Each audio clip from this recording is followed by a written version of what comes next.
इस साल देश आज़ादी के 75 साल पूरे होने का जश्न मनाएगा। इस मौके पर हमेशा की तरह लाल किले की प्राचीर पर प्रधानमंत्री तिरंगा फहराएंगे। अब जब बात तिरंगे की आई है तो तिरंगे के बारे में जानना भी बेहद जरूरी है।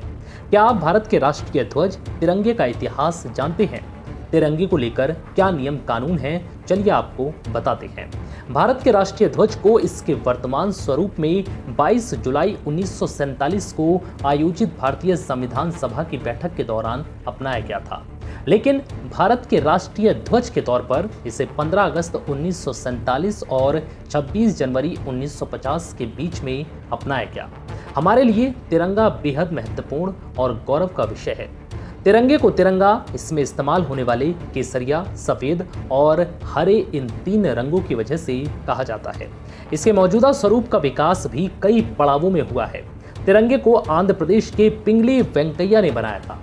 क्या आप जानते हैं कि तिरंगे को फहराने के कुछ नियम भी हैं?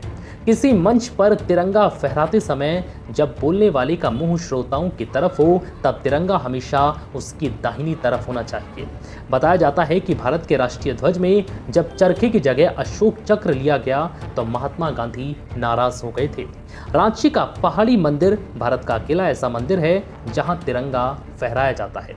493 मीटर की ऊंचाई पर देश का सबसे ऊंचा झंडा भी रांची में ही फहराया गया।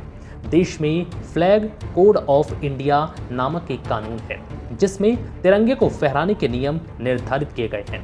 इन नियमों का उल्लंघन करने वालों को जेल भी हो सकती है। तिरंगा हमेशा कॉटन, सिल्क या फिर खादी का ही होना चाहिए। प्लास्टिक का झंडा बनाने की मनाही है।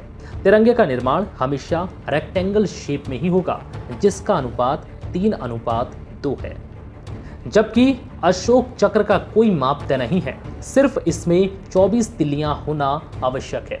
सबसे पहले लाल, पीले और हरे रंग की हॉरिजॉन्टल पट्टियों पर बने झंडे को 7 अगस्त 1906 को पारसी ग्रीन पार्क कोलकाता में फहराया गया था। झंडे पर कुछ भी बनाना या लिखना गैर कानूनी है। किसी भी गाड़ी के पीछे, बोट या प्लेन में तिरंगा नहीं लगाया जा सकता और ना ही इसका प्रयोग किसी बिल्डिंग को ढकने के लिए किया जा सकता है। किसी भी स्थिति में तिरंगा जमीन पर टच नहीं होना चाहिए, ये इसका अपमान होता है।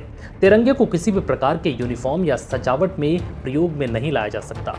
किसी भी दूसरे झंडे को राष्ट्रीय झंडे से ऊपर या नीचे नहीं होना चाहिए। किसी भी दूसरे झंडे को राष्ट्रीय झंडे से ऊंचा या ऊपर नहीं लगा सकते और ना ही बराबर रख सकते हैं। पूरे भारत में 21x14 फीट के झंडे केवल 3 जगहों पर ही फहराए जाते हैं। देश के लिए जान देने वाले शहीदों और देश की महान शख्सियतों को तिरंगे में लपेटा जाता है। इस दौरान केसरिया पट्टी सिर की तरफ और हरी पट्टी पैरों की तरफ होनी चाहिए।